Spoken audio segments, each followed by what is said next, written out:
حضرت اسرافیل علیہ السلام۔ بسم اللہ الرحمن الرحیم۔ السلام علیکم رحمۃ اللہ وبرکاتہ۔ یقیناً تمام تعریفیں اللہ کے لیے ہیں، ہم اس کی تعریف بیان کرتے ہیں، اسی سے مدد کے طلبگار ہیں۔ میں گواہی دیتا ہوں کہ اللہ کے سوا کوئی معبود برحق نہیں۔ ناظرین، فرشتے اللہ کا پیغام اس کے مقبول بندوں تک پہنچانے کا فریضہ سر انجام دیتے ہیں۔ وہ لطیف اور نورانی مخلوق ہیں اور عام انسان انہیں نہیں دیکھ سکتے۔ بعض کم فہم لوگ فرشتوں کے خارجی وجود کا انکار کرتے ہیں اور ان قرآنی آیات کی تلاوت جن میں فرشتوں کا ذکر موجود ہے مجرد قوتوں کے طور پر کرتے ہیں۔ اسلامی تعلیمات کی روشنی میں ایسے تصورات گمراہی پر مبنی ہیں۔ ملائکہ احکام الہی کی تعمیل کرنے والی معزز مخلوق ہے، ان کے وجود اور ان سے متعلق تفصیلات کو ماننا ایمان بالملائکہ کہلاتا ہے۔ فرشتوں کی کوئی خاص صورت نہیں، صورت اور بدن ان کے حق میں ایسا ہے کہ جیسے انسانوں کے لیے ان کا لباس۔ اللہ تعالیٰ نے انہیں یہ طاقت دی ہے کہ جو شکل چاہیں اختیار کر لیں۔ ہاں، قرآن شریف سے یہ بات ثابت ہوتی ہے کہ ان کے بازو ہیں، اس پر ہمیں ایمان رکھنا چاہیے۔ یوں تو اللہ تعالیٰ نے بے شمار فرشتے پیدا فرمائے ہیں، تاہم یہ فرشتے زیادہ مشہور ہیں۔ حضرت جبرائیل علیہ السلام، حضرت میکائیل علیہ السلام، حضرت اسرافیل علیہ السلام، حضرت عزرائیل علیہ السلام۔ ناظرین، آج کی اپنی اس ویڈیو میں ہم حضرت اسرافیل علیہ السلام کے بارے میں مکمل تفصیل سے بات کریں گے کہ آپ کون ہیں، آپ کے ذمے کیا کام ہے، آپ کی پیدائش کے پیچھے کون سا بڑا راز ہے، اللہ نے اسرافیل علیہ السلام کے آنسو کو گرنے سے کیوں روکا ہے، اگر آپ کا آنسو زمین پر گر گیا تو کیا ہوگا، سور کیا ہے، سور پھونکنے کے بعد کون سی 8 چیزیں باقی رہیں گی، روحوں کو سور میں کیوں رکھا جائے گا، سورہ اسرافیل میں کتنے سوراخ ہوں گے، اس کے علاوہ کچھ تذکرہ روز حشر کی ہولناکیوں کا بھی کریں گے۔ ویڈیو بہت ہی معلوماتی ہونے والی ہے، لہٰذا ویڈیو کو آپ نے اسکپ نہیں کرنا، آخر تک ہمارے ساتھ رہنا ہے۔ ناظرین، اللہ تعالیٰ کے مقرب فرشتوں میں سے ایک فرشتہ حضرت اسرافیل علیہ السلام ہے۔ آپ علیہ السلام قرب قیامت کے وقت اللہ پاک کے حکم سے سور پھونکیں گے تو تمام لوگ ہلاک ہو جائیں گے۔ دوبارہ سور پھونکیں گے تو مرے ہوئے لوگ زندہ ہو کر میدان حشر کی طرف دوڑیں گے، جہاں ان کے اعمال کا محاسبہ ہوگا۔ قرآن مجید میں نفخ سور کا ذکر ہے، البتہ اسرافیل علیہ السلام کا نام کہیں نہیں آیا۔ طبری، کسائی اور غزالی وغیرہ نے قیامت کے ضمن میں اسرافیل علیہ السلام کے تفصیلی حالات لکھے ہیں۔ حضرت اسرافیل علیہ السلام کو 4 مقرب فرشتوں میں سب سے پہلے تخلیق کیا گیا۔ حضرت اسرافیل علیہ السلام کو اللہ نے نہ صرف سور پھونکنے کے لیے مقرر کیا بلکہ ان کو روحی کے نام سے بھی جانا جاتا ہے، یعنی زندگی دینے والا۔ مگر کیسے؟ جب پوری دنیا سردی اور برف کی لپیٹ میں ہوتی ہے، جب درخت بغیر پتوں کے ہو جاتے ہیں، جانور اپنے بلوں میں گھس کر اس شدید موسم کے گزرنے کے انتظار میں ہوتے ہیں، تو اس وقت حضرت اسرافیل علیہ السلام کو ایک اور ذمہ داری دی جاتی ہے۔ بہار کے پہلے دن سے حضرت اسرافیل علیہ السلام زمین پر ایک نظر ڈالتے ہیں اور اپنی آنکھیں بند کر کے ایک دعا پڑھتے ہیں۔ وہ دعا ایک نرم ہوا کی طرح زمین پر پھیل جاتی ہے اور زمین پر موجود ہر چیز کو ایک نیا روپ دے دیتی ہے۔ یہ ان کو جگاتی ہے جو سوئے رہتے ہیں۔ یہ دعا پھولوں کو باہر نکالتی ہے، درختوں کو ایک بار پھر ہرا بھرا کر دیتی ہے، پرندے چہچہانے لگتے ہیں اور دنیا میں ہر طرف ایک نئی تازگی کا آغاز ہوتا ہے۔ حضرت اسرافیل علیہ السلام دنیا کے اس بدلتے دور کو دیکھتے ہیں اور اللہ کے حکم پر وہ زمین میں زندگی کی ایک نئی روح پھونک دیتے ہیں، اور یہ قیامت کے دن تک ایسا ہی چلتا رہے گا۔ حضرت اسرافیل علیہ السلام کی پیدائش میں اللہ کا ایک بہت بڑا راز یہ بھی ہے کہ حضرت اسرافیل علیہ السلام کی ہر ایک سانس پر اللہ ایک فرشتے کو پیدا فرماتا ہے، جو فرشتے اللہ کی عظیم قدرت کا ایک ریفلیکشن ہے۔ یہ فرشتے قیامت تک اللہ کی حمد و ثنا بیان کرتے رہیں گے۔ حضرت اسرافیل علیہ السلام ہر روز 3 بار جہنم کی طرف دیکھتے ہیں، جہاں وہ جہنمیوں کے دردناک عذاب کا نظارہ کرتے ہیں، جس عذاب کو دیکھ کر ان کی آنکھ میں شدید درد اور غم کی وجہ سے آنسو نکلتے ہیں، جس میں اس دنیا کا تمام غم چھپا ہوتا ہے۔ اگر حضرت اسرافیل علیہ السلام کے آنسو کا ایک قطرہ بھی زمین پر گرا تو یہ دنیا ایک بار پھر طوفان نوح کی طرح ایک طوفان دیکھے گی جو زمین پر موجود ہر پہاڑ اور ہر انسان کو بہا کر لے جائے گا۔ لیکن اللہ کے حکم پر وہ آنسو زمین پر نہیں گرتے، اسی لیے زمین کا بیلنس برابر ہے اور یہاں زندگی اسی طرح چل رہی ہے۔ حضرت اسرافیل علیہ السلام بھی باقی تمام مخلوقات کی طرح موت کی نیند سوئیں گے۔ آسمانوں کی تخلیق کے بعد اللہ نے سور کو پیدا فرمایا اور اسے حضرت اسرافیل علیہ السلام کو سونپا۔ تب اسرافیل علیہ السلام نے اس سور کو اپنے منہ میں پکڑا اور اپنی نظر اللہ کے عرش پر کر لی۔ ایک حدیث پاک میں آپ صلی اللہ علیہ وآلہ وسلم نے ارشاد فرمایا کہ اس سور کے آگے یہ تمام زمین اور آسمان نہایت چھوٹے ہیں، یعنی تمام زمین اور آسمان اس سور میں سما سکتے ہیں۔ اس سور میں اتنے سوراخ ہیں جتنے حضرت آدم علیہ السلام سے قیامت تک کے آخری دن تک لوگوں کی تعداد، جس میں ہر سوراخ ہر وہ انسان ہے جو قیامت کے بعد دوبارہ زندہ کیا جائے گا۔ جب حضرت اسرافیل علیہ السلام اس سور کو پھونکیں گے تو نہ صرف اس زندگی کا اختتام ہوگا بلکہ ایک اور نہ ختم ہونے والی زندگی کا آغاز بھی ہوگا۔ ناظرین، سورہ اسرافیل اس چیخ کا نام ہے جس سے پوری کائنات زلزلے میں آ جائے گی۔ قرآن کریم سورہ واقعہ میں ہے کہ یاد کرو وہ واقعہ جو دل دہلا کر رکھ دے گا۔ کیا ہے وہ دل دہلانے والا واقعہ؟ اور تمہیں کیا معلوم وہ دل دہلانے والا واقعہ کیا ہے؟ جس دن سارے لوگ پھیلے ہوئے پروانوں کی طرح ہو جائیں گے اور پہاڑ دھنکی ہوئی رنگین اون کی طرح ہو جائیں گے۔ جس شخص کے پلڑے وزنی ہوں گے، یعنی جس نے دنیا میں اچھے اعمال کیے ہوں گے، تو وہ من پسند زندگی میں ہوگا، یعنی جنت میں ہوگا، اور جس کے پلڑے ہلکے ہوں گے، یعنی جس نے دنیا میں اپنی خواہش کی اتباع کی ہوگی، تو اس کا ٹھکانہ ایک گہرا گڑھا ہوگا۔ اور تمہیں کیا معلوم وہ گہرا گڑھا کیا چیز ہے؟ وہ ایک دہکتی ہوئی آگ ہے جس میں اللہ کے نافرمانوں اور گناہ گاروں کو ڈالا جائے گا۔ قرآن حدیث کی روشنی میں پوری امت مسلمہ کا اتفاق ہے کہ ایک روز حضرت اسرافیل علیہ السلام کے سور سے پوری کائنات میں ایسا زلزلہ آئے گا کہ دودھ پلانے والی مائیں اپنے دودھ پیتے بچوں کو بھول جائیں گی اور حاملہ عورتوں کے حمل ساقط ہو جائیں گے۔ چیخ و پکار اور زلزلے کی شدت بڑھ جائے گی جس سے تمام انسان اور جانور مرنا شروع ہو جائیں گے، یہاں تک کہ کائنات میں کوئی بھی زندہ باقی نہ بچے گا۔ جیسے کہ سورہ رحمان میں اللہ تعالیٰ ارشاد فرماتا ہے، اس زمین میں جو کوئی ہے وہ فنا ہونے والا ہے اور صرف تمہارے پروردگار کی جلال والی فضل و کرم والی ذات باقی رہ جائے گی۔ اللہ تعالیٰ نے قرآن کریم میں اس دن کا بار بار ذکر فرمایا ہے۔ صرف یوم قیامہ کا لفظ 80 جگہ پر وارد ہوا ہے۔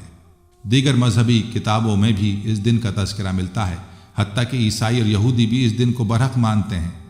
عقل کا تقاضا بھی یہی ہے کہ دنیا کے اس عظیم نظام کا آخر کوئی اہم مقصد ضرور ہونا چاہیے، اور اس عجیب و غریب نظام کو چلانے والی ایک بہت بڑی ذات ہونی چاہیے جس کی طاقت کا اندازہ ہم نہیں لگا سکتے، اور اس دنیا میں کیے گئے اچھے اور برے اعمال کی جزا یا سزا بھی ملنی چاہیے۔ اللہ تعالیٰ نے قرآن کریم میں مختلف انداز سے اس دن کی ہولناکی کا ذکر کیا ہے۔ چند آیات کا ترجمہ پیش خدمت ہے۔ سورہ تکویر میں ہے، جب سورج لپیٹ دیا جائے گا اور جب ستارے ٹوٹ ٹوٹ کر گریں گے، اور جب پہاڑوں کو چلایا جائے گا، اور جب سمندروں میں طغیانی آ جائے گی، اور جب آسمان کا چھلکا اتار دیا جائے گا، اور جب دوزخ بھڑکائی جائے گی، اور جب جنت قریب کر دی جائے گی، تو اس وقت ہر شخص کو اپنا سارا کیا دھرا معلوم ہو جائے گا۔ اسی طرح سورہ انفطار میں ہے، جب آسمان چر جائے گا، اور جب ستارے جھڑ پڑیں گے، اور جب سمندروں کو ابال دیا جائے گا، اور جب قبریں اکھاڑ دی جائیں گی، اس وقت ہر شخص کو پتہ چل جائے گا کہ اس نے آگے کیا بھیجا اور کیا پیچھے چھوڑا، یعنی کیا اعمال کیے۔ ناظرین، روز قیامت کے حوالے سے اللہ تعالیٰ کا ارشاد ہے، جب آسمان پھٹ جائے گا، جب زمین کو کھینچ دیا جائے گا، یعنی زمین کو ربر کی طرح کھینچ کر موجودہ سائز سے بہت بڑا کر دیا جائے گا تاکہ اس میں دنیا کے وجود سے لے کر قیامت تک کے سارے لوگ سما سکیں، اور اس کے اندر جو کچھ ہے وہ اسے باہر پھینک دے گی اور خالی ہو جائے گی۔ اے انسان، تو اپنے پروردگار کے پاس پہنچنے تک مسلسل کسی محنت اللہ کی اطاعت میں لگا رہے گا یہاں تک کہ اس سے جا ملے گا۔ سورہ انشقاق۔ سورہ نساء میں ارشاد ربانی ہے، اللہ وہ ہے کہ اس کے سوا کوئی معبود نہیں، وہ تمہیں ضرور بالضرور قیامت کے دن جمع کرے گا جس کے آنے میں کوئی شک نہیں، اور کون ہے جو اللہ سے زیادہ بات کا سچا ہو۔ ایک اور جگہ پر ہے، یقین جانو فیصلے کا دن ایک متعین وقت ہے، جس دن سور پھونکا جائے گا تو تم سب فوج در فوج چلے آؤ گے، اور جب آسمان کھول دیا جائے گا تو اس کے دروازے ہی دروازے بن جائیں گے، اور جب پہاڑوں کو چلایا جائے گا تو وہ ریت کے سراب کی شکل اختیار کر لیں گے۔ ناظرین، قیامت کا دن 50,000 سال کے برابر ہوگا، جیسا کہ اللہ تعالیٰ نے اپنے کلام میں ذکر فرمایا ہے۔ لیکن قیامت کب آئے گی؟ اللہ تعالیٰ کے سوا کسی کو اس کا علم نہیں ہے، جیسا کہ اللہ تعالیٰ نے قرآن کریم میں متعدد مرتبہ ذکر فرمایا۔ اس وقت صرف ایک آیت پیش ہے۔ یہ لوگ آپ سے قیامت کے متعلق پوچھتے ہیں کہ وہ کب واقع ہوگی، تو آپ فرما دیجئے کہ اس کا علم صرف میرے رب کے پاس ہے، وہی اسے اپنے وقت پر کھول کر دکھائے گا، کوئی اور نہیں۔ وہ آسمان اور زمین میں بڑی بھاری چیز ہے، جب آئے گی تو تمہارے پاس اچانک آ جائے گی۔ سورہ اعراف۔ حضور اکرم صلی اللہ علیہ وآلہ وسلم نے ایک مرتبہ شہادت اور درمیان والی انگلی کو ملا کر ارشاد فرمایا کہ جس طرح یہ دونوں انگلیاں ایک دوسرے سے ملی ہوئی ہیں، بس سمجھیں کہ میں بھی قیامت کے ساتھ اس طرح بھیجا گیا ہوں۔ صحیح مسلم۔ یعنی حضور اکرم صلی اللہ علیہ وآلہ وسلم و قیامت کے درمیان کا وقت دنیا کے وجود سے لے کر حضور اکرم صلی اللہ علیہ وآلہ وسلم کی بعثت تک گزرے ہوئے زمانے کے مقابلے میں بہت کم ہے۔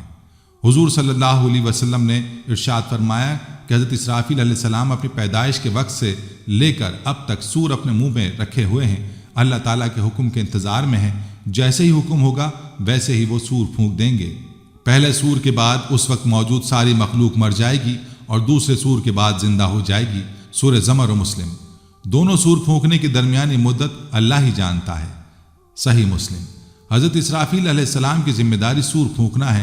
یہ ایک بار قیامت کے قریب اللہ کے حکم سے سور پھونکیں گے تو سب لوگ ہلاک ہو جائیں گے، پھر دوبارہ پھونکیں گے تو سب لوگ زندہ ہو جائیں گے اور میدان حشر کی طرف دوڑیں گے جہاں ان کے اعمال کا حساب ہوگا۔ حضرت ابو ہریرہ رضی اللہ عنہ سے روایت ہے، حضور پاک صلی اللہ علیہ وآلہ وسلم نے ارشاد فرمایا، اسرافیل علیہ السلام جب سے سور پھونکنے پر مقرر ہوئے ہیں تب سے تیار ہیں، عرش کے ارد گرد اس خوف سے نظر کر رہے ہیں کہ نظر جھپکنے سے پہلے حکم نہ دے دیا جائے۔ اس کی دونوں آنکھیں گویا چمکدار ستارے ہیں۔ آپ صلی اللہ علیہ وآلہ وسلم اسی فرشتے کے بارے میں فرماتے تھے کہ کیسے خوش رہ سکتا ہے جبکہ سینگ والا اپنا سور منہ میں رکھے ہوئے ہیں اور اپنی پیشانی جھکائے ہوئے ہیں اور منتظر ہے کہ کب حکم ملے کہ سور پھونک دوں۔ صحابہ رضی اللہ عنہم نے عرض کیا، حضور علیہ الصلاۃ والسلام ہمیں کیا کہنا چاہیے؟ آپ نے فرمایا، یوں کہو، حسبنا اللہ و نعم الوکیل، علی اللہ توکلنا۔ ناظرین، یہاں سور کے بارے میں مزید آپ کو بتاتے چلیں کہ ایک دفعہ ایک اعرابی نے سوال کیا، یا رسول اللہ صلی اللہ علیہ وآلہ وسلم، سور کیا ہے؟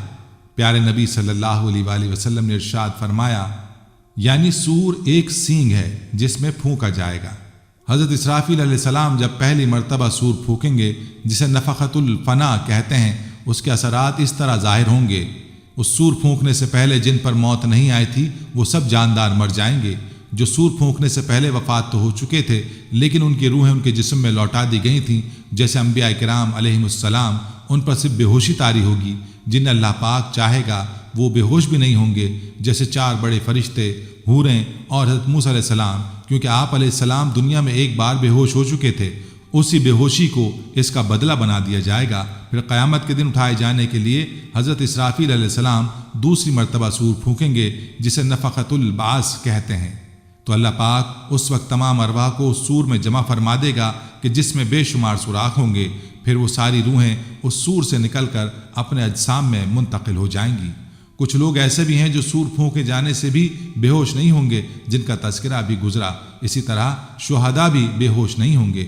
چنانچہ نبی کریم صلی اللہ علیہ وآلہ وسلم نے ارشاد فرمایا، میں نے جبریل علیہ السلام سے اس آیت کے متعلق پوچھا، اور سور پھونکا جائے گا تو بے ہوش ہو جائیں گے جتنے آسمانوں میں ہیں اور جتنے زمینوں میں، مگر جسے اللہ چاہے، پھر وہ دوبارہ پھونکا جائے گا، جبھی وہ دیکھتے ہوئے کھڑے ہو جائیں گے۔ یعنی وہ کون لوگ ہیں جن اللہ کریم بے ہوش نہیں کرنا چاہتا؟ تو انہوں نے کہا، وہ شہداء ہیں جو عرش کے ارد گرد اپنی تلواریں گردن میں لٹکائے ہیں۔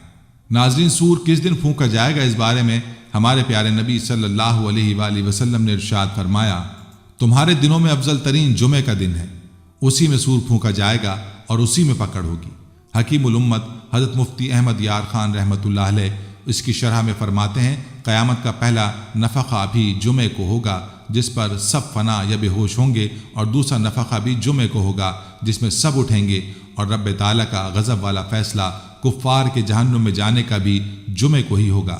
پکڑ سے مراد یہ ہے کہ یا جنگ بدر جمعے کو ہوئی جو کفار کی پکڑ تھی۔ خیال رہے کہ قیامت میں نہ سورج ہوگا نہ دن رات، لیکن اگر یہ ہوتا اور رات دن ہوتے تو یہ اٹھنا اور پکڑ وغیرہ جمعے کو ہوتی۔ اور حضرت امام قرطبی رحمۃ اللہ علیہ فرماتے ہیں کہ ہمارے علماء نے فرمایا، امتوں کا اس بات پر اجماع ہے کہ حضرت اسرافیل علیہ السلام ہی سور پھونکیں گے۔ نبی کریم صلی اللہ علیہ وآلہ وسلم نے فرمایا، سور پھونکنے والے 2 فرشتے اپنے ہاتھوں میں 2 سینگ لیے نگاہیں جمائے منتظر ہیں کہ کب سور پھونکنے کا حکم دیا جاتا ہے۔ ایک بار سور پھونکنے کے بعد دوسری مرتبہ 40 سال کے بعد سور پھونکا جائے گا، جیسا کہ حضرت سیدنا ابو ہریرہ رضی اللہ عنہ سے روایت ہے کہ نبی کریم صلی اللہ علیہ وآلہ وسلم نے فرمایا 2 نفخوں کی درمیانی مدت 40 سال ہے۔ ناظرین، حضرت اسرافیل علیہ السلام سور پھونکیں گے اور حضرت اسرائیل علیہ السلام یعنی ملک الموت لوگوں کی روحیں قبض کریں گے۔ اس دوران شیطان کی روح بھی قبض کی جائے گی اور اسے اتنی تکلیف پہنچائی جائے گی جتنی دنیا کے تمام انسانوں کو موت کے وقت ہوئی ہوگی۔ 6 ماہ تک سور پھونکے جانے کے بعد دنیا کی ہر چیز ریزہ ریزہ ہو جائے گی، آسمان اور ستاروں کا نشان مٹ جائے گا، تمام انسان ہلاک ہو جائیں گے، فرشتے بھی مر جائیں گے۔ تو اس وقت صرف 8 چیزیں باقی رہیں گی۔ ان 8 چیزوں میں پہلی اللہ تعالیٰ کا عرش، دوسری اللہ کی کرسی، تیسری لوح، چوتھی قلم، 5ویں جنت، 6ٹھی دوزخ، 7ویں سور اور 8ویں چیز جو باقی بچے گی وہ روحیں ہوں گی، لیکن روحوں کو بھی بے خودی ضرور ہوگی۔ شاہ رفیع الدین محدث دہلوی کے مطابق بعض علماء و محدث کے نزدیک یہ 8ویں چیز بھی کچھ دیر کے لیے معدوم ہو جائیں گی اور صرف اللہ تعالیٰ کی ذات باقی رہے گی۔ اس وقت جب اللہ کی ذات کے سوا کوئی باقی نہیں رہے گا تو اللہ تعالیٰ فرمائے گا کہ کہاں ہیں حکومتوں کے دعوے دار اور بادشاہ، کس کے لیے آج کی سلطنت ہے؟ پھر اللہ تعالیٰ خود ہی ارشاد فرمائے گا کہ تمام سلطنت خدائے واحد و قہار کے لیے ہے۔ اس کے بعد ایک وقت تک صرف اللہ کی ذات ہی موجود رہے گی۔ اس کے بعد ایک مدت کے بعد اللہ تعالیٰ خود ہی تمام چیزوں کو دوبارہ پیدا فرمائے گا۔ اس دوران کتنا عرصہ ہوگا یہ اللہ کے سوا کوئی نہیں جانتا۔ زمین اس وقت ایسی ہوگی کہ اس میں عمارتوں، درختوں، پہاڑوں اور سمندروں وغیرہ کا نشان تک نہ ہوگا۔ اس کے بعد جس مقام پر سے لوگوں کو اللہ چاہے گا وہیں سے ان کو زندہ کرے گا۔ انسانوں کو دوبارہ زندہ کرنے کا طریقہ یہ ہوگا کہ پہلے ان کی ریڑھ کی ہڈیوں کو زندہ کیا جائے گا اور پھر ان کے جسموں کے باقی اعضاء کو اس سے جوڑ دیا جائے گا۔ جب تمام جسم تیار ہو جائیں گے تو سب روحوں کو سور میں رکھا جائے گا۔ اس کے بعد اللہ تعالیٰ ایک بار پھر حضرت اسرافیل علیہ السلام کو حکم دے گا کہ سور کو پوری طاقت کے ساتھ پھونکو۔ اس وقت اللہ ارشاد فرمائے گا، قسم ہے میری عزت و جلال کی، کوئی روح بھی اپنے ڈھانچے کے علاوہ کہیں نہ جائے۔ اللہ کا یہ حکم سن کر تمام روحیں اس طرح اپنے اپنے جسموں میں چلی جائیں گی جس طرح پرندے اپنے گھونسلوں میں چلے جاتے ہیں۔ یہاں یہ واضح رہے کہ سورہ اسرافیل میں روحوں کی تعداد کے مطابق سوراخ ہیں۔ جب دوسری بار سور پھونکا جائے گا تو تمام روحیں پرندوں کی طرح نکل کر اپنے جسمانی ڈھانچوں میں داخل ہو جائیں گی اور ہمیشہ ہمیشہ کے لیے ان کا تعلق جسموں کے ساتھ قائم ہو جائے گا اور سب کے سب زندہ ہو جائیں گے۔ اس کے بعد پھر سور پھونکا جائے گا جس کی وجہ سے زمین پھٹ جائے گی اور لوگوں کو باہر نکال دے گی۔ لوگ گرتے پڑتے سور کی آواز کی طرف دوڑیں گے۔ یہ سور بیت المقدس کے اس مقام پر پھونکا جائے گا جہاں صخرہ کا پتھر ہوا میں معلق ہے۔ جسموں میں روحوں کی آمد اور دوسرے سور کے پھونکے جانے میں 40 سال کا عرصہ گزر جائے گا۔ قبروں سے جب لوگ دوبارہ زندہ ہوں گے تو اسی شکل میں پیدا ہوں گے جس طرح ماں کے پیٹ سے پیدا ہوئے تھے، یعنی ان کے بدن ننگے ہوں گے، ان کا ختنہ نہیں ہوگا اور داڑھی بھی نہیں ہوگی۔ ارشاد خداوندی ہے، جیسا کہ ہم نے اس خلقت کو اول مرتبہ پیدا کیا ہے اسی طرح دوبارہ پیدا کریں گے۔ جب انسان زندہ ہوں گے تو ان کے سر کے بال اور منہ میں دانت ہوں گے، جبکہ سب لوگ جو دنیا میں جسمانی معذور تھے وہ بھی درست اعضاء کے ساتھ ہوں گے۔ ناظرین، دنیا کے وجود سے لے کر قیامت تک سارے انسان میدان حشر میں جمع ہوں گے۔ سورہ کہف۔ حضور اکرم صلی اللہ علیہ وآلہ وسلم نے ارشاد فرمایا، قیامت کے دن سورج مخلوق سے صرف میل بھر کے فاصلے پر آ جائے گا اور لوگ اپنے اعمال کے مطابق پسینے میں ڈوبے ہوئے ہوں گے۔ کوئی ٹخنوں تک تو کوئی گھٹنوں تک پسینے میں ڈوبا ہوا ہوگا، لیکن نیک لوگوں کے لیے حشر کا 50,000 سال کا طویل عرصہ ایک گھڑی کے برابر محسوس ہوگا۔ طبرانی، صحیح ابن حبان۔ حشر کی گرمی، پسینہ اور طویل مدت سے تنگ آ کر اللہ کے نافرمان لوگ دعا کریں گے کہ یا اللہ ہمیں حشر سے نجات دے، خواہ انہیں جہنم میں ہی ڈال دیا جائے۔ حوض کوثر قیامت کے دن میدان میں ہوگا۔ حوض کوثر پر نبی اکرم صلی اللہ علیہ وآلہ وسلم کی امت جنت میں داخل ہونے سے قبل پانی پیے گی۔ نبی اکرم صلی اللہ علیہ وآلہ وسلم اس حوض کے وسط میں تشریف فرما ہوں گے۔ حوض کوثر کا پانی دودھ سے زیادہ سفید، برف سے زیادہ ٹھنڈا، شہد سے زیادہ میٹھا ہوگا۔ اس کی تہہ کی مٹی مشک سے زیادہ خوشبودار ہوگی۔ جو اس کا پانی پی لے گا پھر کبھی پیاس نہ لگے گی۔ قیامت کے دن گرمی اپنے شباب پر ہوگی اور ہر آدمی کو بمشکل 2 قدم رکھنے کے لیے جگہ ملے گی، مگر اس سخت پریشانی کے وقت بھی 7 قسم کے افراد ہیں جنہیں اللہ تعالیٰ اپنے رحمت کے سائے میں جگہ عطا فرمائے گا، اور اس دن اس کے سائے کے سوا کوئی سایہ نہ ہوگا۔ ایک انصاف پسند بادشاہ، دوسرا وہ نوجوان جس نے اپنی جوانی اللہ کی عبادت میں لگائی، تیسرا اللہ کا وہ نیک بندہ جس کا دل مسجد میں اٹکا ہوا ہو یعنی وقت پر نماز ادا کرتا ہو، چوتھا وہ شخص جو اللہ کے لیے محبت کرتا ہو اور اللہ کے لیے دشمنی کرتا ہو، پانچواں شخص وہ ہے جسے خوبصورت لڑکی بدکاری کی دعوت دے تو کہہ دے میں اللہ سے ڈرتا ہوں، چھٹا وہ شخص ہے جو چپکے سے لوگوں کی مالی مدد کرے، اور ساتواں خوش نصیب شخص وہ ہے جس نے تنہائی میں اللہ کو یاد کیا ہو اور اللہ کے خوف سے اس کے آنسو بہہ گئے ہوں۔ صحیح بخاری۔ ناظرین، میدان حشر کے مناظر میں سب سے پہلے جس منظر کا سامنا انسانوں کو ہوگا وہ منظر سور پھونکنے کا منظر ہی ہوگا، جس کا آغاز حضرت اسرافیل علیہ السلام ہی کریں گے۔ سور کی وہ آواز ہوگی جو قیامت کا الارم ثابت ہوگی۔ اسرافیل علیہ السلام سور کو اپنے منہ میں لیے ہوئے، اپنی پیشانی جھکائے ہوئے حکم الہی کے منتظر ہیں۔ طبرانی کی روایت میں کہ حضور اکرم صلی اللہ علیہ وآلہ وسلم فرماتے ہیں کہ اللہ تعالیٰ نے آسمان و زمین کی پیدائش کے بعد سور کو پیدا کیا اور اسے اسرافیل کو دیا، وہ اسے لیے ہوئے ہیں اور عرش کی طرف نگاہ جمائے ہوئے ہیں کہ کب حکم ہو اور میں اسے پھونک دوں۔ اسی طرح سیدنا ابو ہریرہ رضی اللہ تعالی عنہ فرماتے ہیں میں نے دریافت کیا یا رسول اللہ صلی اللہ علیہ وآلہ وسلم سور کیا ہے؟ آپ صلی اللہ علیہ وآلہ وسلم نے فرمایا ایک نر سنگا ہے۔ میں نے کہا وہ کیسا ہے؟ آپ صلی اللہ علیہ وآلہ وسلم نے فرمایا بہت ہی بڑا ہے، واللہ اس کے دائرے کی چوڑائی آسمان و زمین کے دائرے کے برابر ہے، اس میں سے 3 نفقے جائیں گے، پہلا گھبراہٹ کا، دوسرا بے ہوشی کا، تیسرا رب العالمین کے سامنے کھڑے ہونے کا۔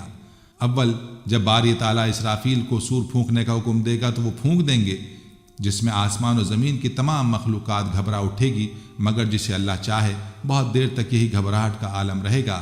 پھر اللہ تبارک و تعالیٰ جبریل کو بے ہوشی کے نفے کا ہوگا، اس نفے کے گھومتے ہی زمین و آسمان کی تمام مخلوق بے ہوش ہو جائے گی مگر جسے اللہ چاہے، اور اچانک سب مر جائیں گے۔ ملک الموت اللہ تعالیٰ کے حضور میں حاضر ہو کر عرض کریں گے اے باری تعالیٰ، زمین و آسمان کی تمام مخلوق مر گئی مگر جیسے تو نے چاہا۔ اللہ تعالیٰ باوجود علم کے سوال کرے گا کہ بتاؤ اب کون کون باقی ہے؟ وہ جواب دیں گے تو باقی ہے، تجھ پر کبھی فنا نہیں، اور عرش کے اٹھانے والے فرشتے اور جبرائیل و میکائیل۔ اس وقت عرش کو زبان ملے گی اور کہے گا اے پروردگار، کیا جبرائیل اور میکائیل علیہ السلام بھی مریں گے؟ اللہ تعالیٰ فرمائے گا میں نے اپنے عرش سے نیچے والوں پر سب پر موت لکھ دی ہے، چنانچہ یہ دونوں بھی فوت ہو جائیں گے۔ پھر ملک الموت رب جبار و قہار کے پاس آئیں گے اور خبر دیں گے کہ جبرائیل اور میکائیل علیہ السلام بھی انتقال کر گئے۔ اللہ تعالیٰ علم کے باوجود پھر دریافت کرے گا کہ اب کون باقی ہے؟ ملک الموت جواب دیں گے کہ باقی ایک تو ہے، ایسی بقا والا جس پر فنا ہی نہیں ہے، اور تیرے عرش کے اٹھانے والے۔ اللہ فرمائے گا عرش کے اٹھانے والے بھی مر جائیں گے، اس وقت وہ بھی مر جائیں گے۔ پھر اللہ کے حکم سے اسرافیل علیہ السلام سے سور کو عرش لے گا۔ ملک الموت حاضر ہو کر عرض کریں گے یا اللہ عرش کے اٹھانے والے فرشتے بھی مر گئے۔ اللہ تعالیٰ فرمائے گا حالانکہ وہ خوب جانتا ہے کہ اب باقی کون رہا۔ ملک الموت جواب دیں گے ایک تو ہی ہے جس پر موت ہی نہیں، اور ایک تیرا غلام میں۔ اللہ تبارک و تعالیٰ فرمائے گا تو بھی میری مخلوق میں سے ایک مخلوق ہے، تجھے میں نے ایک کام کے لیے پیدا کیا تھا جسے تو کر چکا ہے، اب تو بھی مر جا، چنانچہ وہ بھی مر جائیں گے۔ اب اللہ تعالیٰ اکیلا باقی رہ جائے گا جو غلبے والا، یگانگت والا، بغیر ماں باپ کے اور بغیر اولاد کے ہے، جس طرح مخلوق کے پیدا کرنے سے پہلے وہ یکتا اور اکیلا تھا۔ پھر آسمانوں اور زمینوں کو وہ اس طرح لپیٹ لے گا جیسے دفتری کاغذ کو لپیٹتا ہے، پھر انہیں 3 مرتبہ الٹ پلٹ کرے گا اور فرمائے گا میں جبار ہوں، میں کبریائی والا ہوں۔ پھر 3 مرتبہ فرمائے گا آج ملک کا مالک کون ہے؟ کوئی نہ ہوگا، جو جواب دے تو خود ہی جواب دے گا اللہ واحد و قہار۔ دوستو، قرآن میں کہ اس دن آسمان و زمین بدل دیے جائیں گے، اللہ تعالیٰ انہیں پھیلا دے گا اور کھینچ دے گا جس طرح چمڑا کھینچا جاتا ہے، کہیں کوئی اونچ نیچ باقی نہ رہے گی۔ پھر ایک آواز کے ساتھ ساری مخلوق اس تبدیل شدہ زمین میں آ جائے گی، اندر والے اندر اور اوپر والے اوپر۔ پھر اللہ تعالیٰ اپنے عرش سے اس پر بارش برسائے گا، پھر آسمان کو حکم ہوگا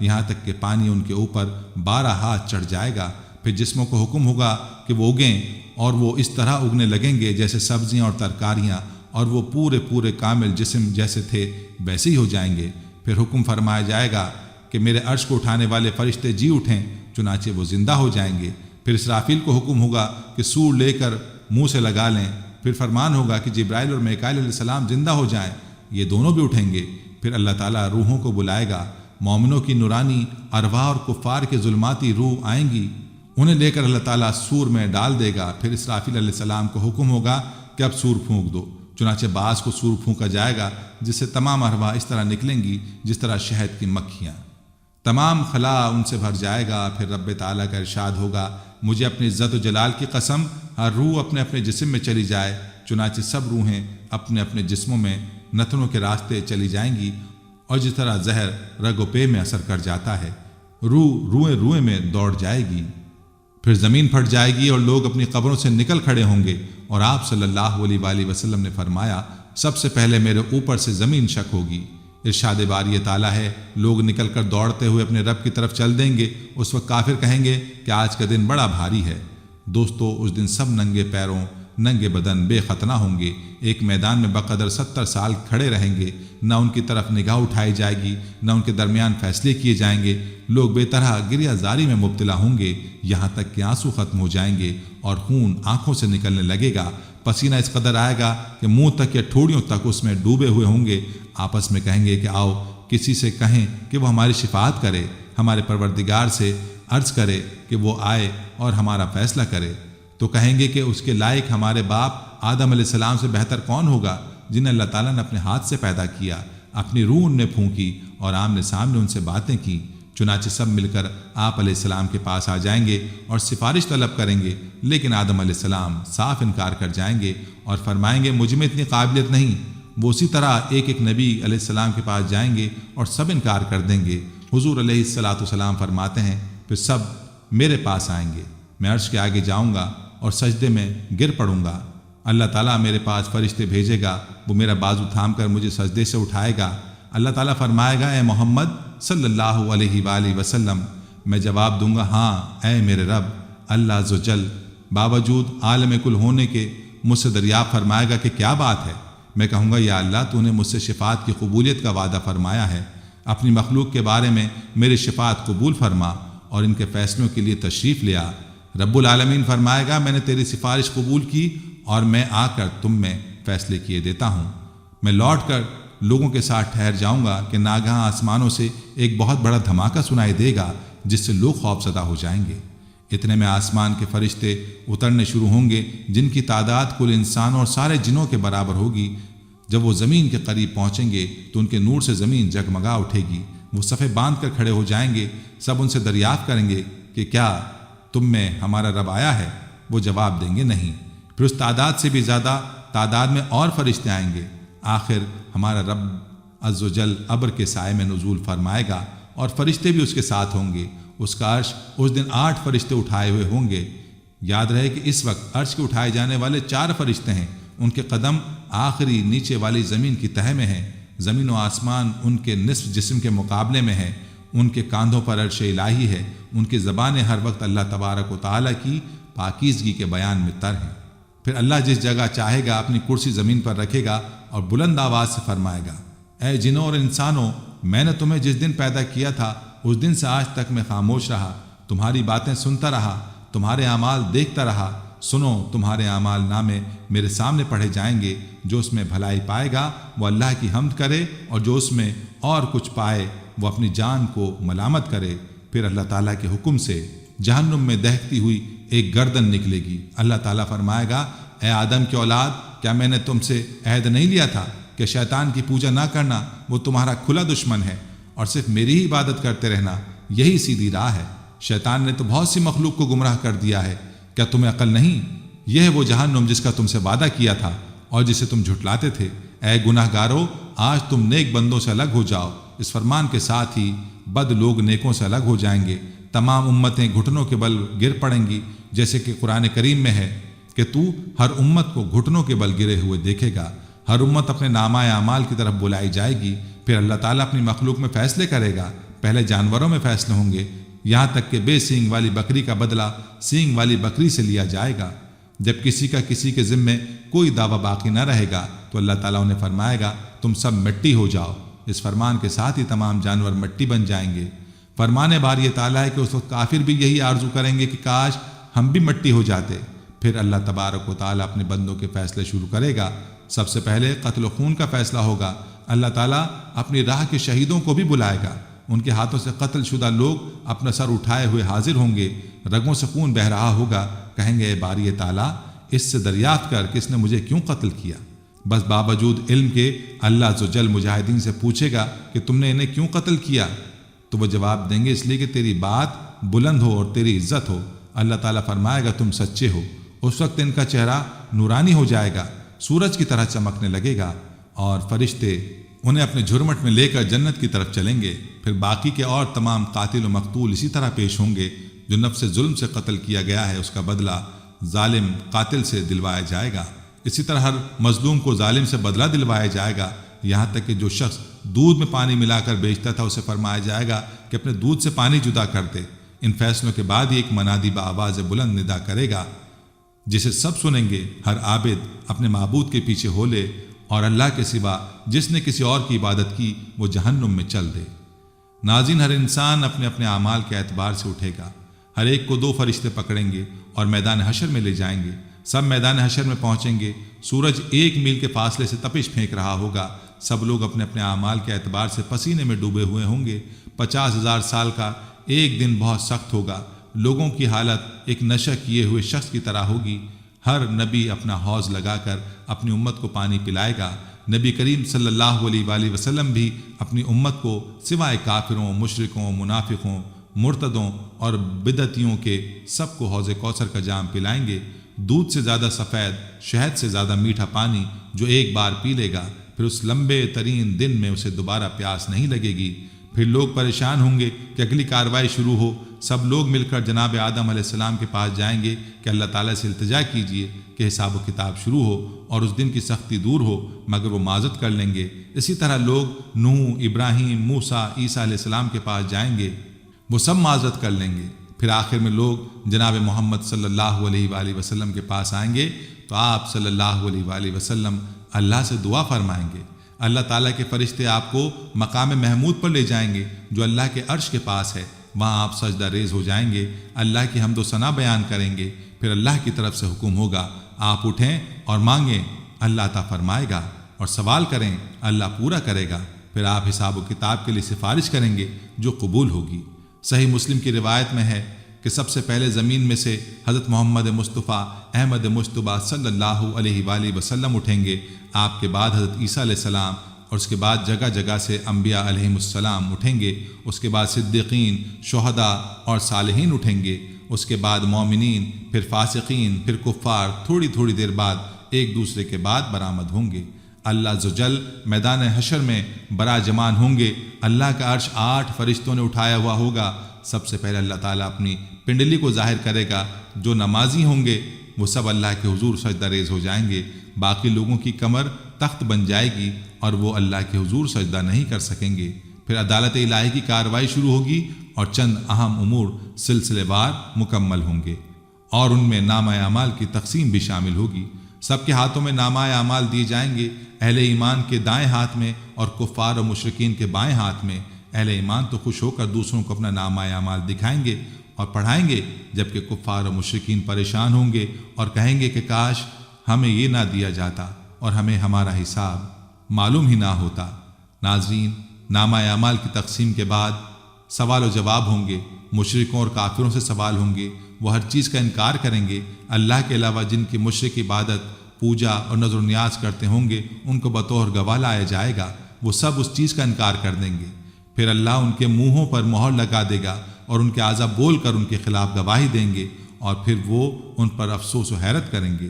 نیز میدان محشر میں دیگر کئی ایک سوال ہوں گے، عمر کے بارے میں، جوانی، رزق، علم کے متعلق۔ اسی طرح حقوق اللہ میں سب سے پہلے نماز، اور حقوق العباد میں سے قتل و خون اور جھگڑوں کے متعلق سوال ہوگا، اور ہر ایک کے متعلق عدالت الہی میں عدل سے فیصلہ ہوگا۔ ناظرین، تمام حجت کے لیے پھر اللہ تعالیٰ سب کے اعمال کا وزن کرے گا۔ جس کی نیکیوں کا پلڑا بھاری ہوگا وہ کامیاب ہوگا، اور جس کی نیکیوں کا پلڑا ہلکا اور برائیوں کا پلڑا بھاری ہوگا وہ ناکام ہو جائیں گے۔ بلکہ بعض کا تو حال اعمال کے اعتبار سے اس قدر برا ہوگا کہ ان کا ترازو ہی نہیں لگے گا، اور بعض کی نیکیوں کا وزن بہت زیادہ ہوگا، وہاں کوئی کسی کے کام نہیں آئے گا۔ یہاں تک کہ اگر کسی کی ایک نیکی کی وجہ سے اس کی ناکامی ہوگی تو وہ سب سے مانگے گا، لیکن کوئی اسے ایک نیکی نہیں دے گا۔ وہاں نہ بیٹا کام آئے گا، نہ باپ اور نہ ماں، ان سب کو اپنی اپنی فکر ہوگی۔ نازین اعمال کے وزن کے بعد سب کو پل صراط سے گزرنا پڑے گا۔ پل صراط جہنم کے اوپر بال سے باریک اور تلوار کی دھار سے تیز ہوگا، اور وہاں اندھیرا ہوگا، لیکن ہر آدمی کو اس کے اعمال کے اعتبار سے نور کی روشنی ملے گی۔ وہاں گزرتے ہوئے کوئی بات کرنے کی جرت نہیں رکھتا ہوگا، صرف انبیاء علیہ السلام اللہ تعالیٰ سے سلامتی کی دعا کر رہے ہوں گے، اور مومن اپنے مزید نور کے طلب کے لیے اللہ تعالیٰ سے دعا کریں گے۔ اپنے اپنے گناہوں کے اعتبار سے لوگ پل صراط سے نیچے جہنم میں گرتے رہیں گے۔ کچھ مومن تیزی سے گزر جائیں گے اور کچھ آہستہ سے، اور کچھ گرتے گراتے۔ ناظرین، آپ کو بتاتے چلیں کہ پل صراط کا آخری حصہ قنطرہ مقام ہے، جہاں تمام اہل ایمان روک لیے جائیں گے۔ اگر ان کے دلوں میں کچھ کینہ بغض وغیرہ ہوگا تو انہیں وہیں صاف کر کے آگے جنت کے لیے روانہ کر دیا جائے گا۔ وہاں ایک نہر حیات ہوگی جہاں ان سب کو ڈالا جائے گا۔ سب جنتی 30-32 سال کے خوبصورت 60-70 ہاتھ قد کے جوان بن جائیں گے۔ پھر سب سے پہلے جناب محمد صلی اللہ علیہ وآلہ وسلم اپنی امت کو لے کر جنت میں داخل ہوں گے۔ جنت میں کچھ لوگوں کو بغیر حساب کے داخل بھی کیا جائے گا، جن کی تعداد کم از کم امت محمدیہ سے 49 لاکھ ہوگی۔ پھر نبی کریم صلی اللہ علیہ وسلم کو خیال آئے گا کہ شاید میری امت کے کچھ لوگ جنت میں نہیں آئے۔ پھر رسول اللہ صلی اللہ علیہ وآلہ وسلم اللہ کے حضور سجدے میں پڑ جائیں گے، اور اللہ کے حکم سے پھر اہل ایمان کی سفارش کریں گے۔ جو جہنم میں اپنے اعمال سیئہ کی وجہ سے گر گئے ہوں گے، انہیں نکال کر لائیں گے۔ اسے شفاعت صغریٰ کہا جاتا ہے۔ اور پھر اسی طرح شہداء، انبیاء، فرشتے، مومن بھی سفارش کریں گے، اور جن کے دل میں رائی کے دانے کے برابر ایمان ہوگا انہیں جہنم سے نکال کر لے آئیں گے۔ کچھ لوگ ایسے بھی ہوں گے جن کے اعمال حسنہ اور سیئہ برابر ہوں گے، انہیں کچھ دیر مقام عراف میں ٹھہرایا جائے گا۔ پھر سب کو جنت میں ان کے اعمال کے اعتبار سے محلات، خیمے، حوریں عنایت کی جائیں گی۔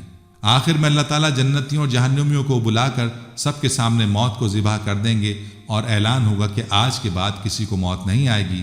اس وقت سب اہل ایمان جنت میں پہنچ چکے ہوں گے۔ جہنم میں صرف کافر، مشرک اور منافق رہ چکے ہوں گے، کیونکہ وہ ابدی جہنمی ہیں۔ ناظرین، حشر کا دن بہت طویل اور سخت دن ہوگا۔ احادیث میں مذکور ہے کہ میدان حشر میں طویل مدت تک بھوکے پیاسے، شدید گرمی اور بدبودار پسینے میں شرابور لوگ تنگ آ کر انبیاء کرام علیہ السلام کی خدمت میں جب حاضر ہوں گے تو اللہ تعالیٰ سے حساب و کتاب شروع کرنے کی سفارش کریں گے۔ تمام انبیاء کرام سفارش کرنے سے انکار فرما دیں گے۔ آخر میں لوگ سید الانبیاء، افضل البشر حضرت محمد مصطفیٰ صلی اللہ علیہ وآلہ وسلم کے پاس حاضر ہوں گے۔ چنانچہ آپ صلی اللہ علیہ وآلہ وسلم حساب و کتاب شروع کرنے کی اللہ سے سفارش فرمائیں گے۔ اس کے بعد اللہ تعالیٰ کی عدالت قائم ہوگی۔ انسان کے ہاتھ، پاؤں اور دیگر اعضاء خود انسان کے اعمال کو بیان کریں گے، جیسا کہ اللہ تعالیٰ نے متعدد مرتبہ قرآن کریم میں ذکر فرمایا ہے۔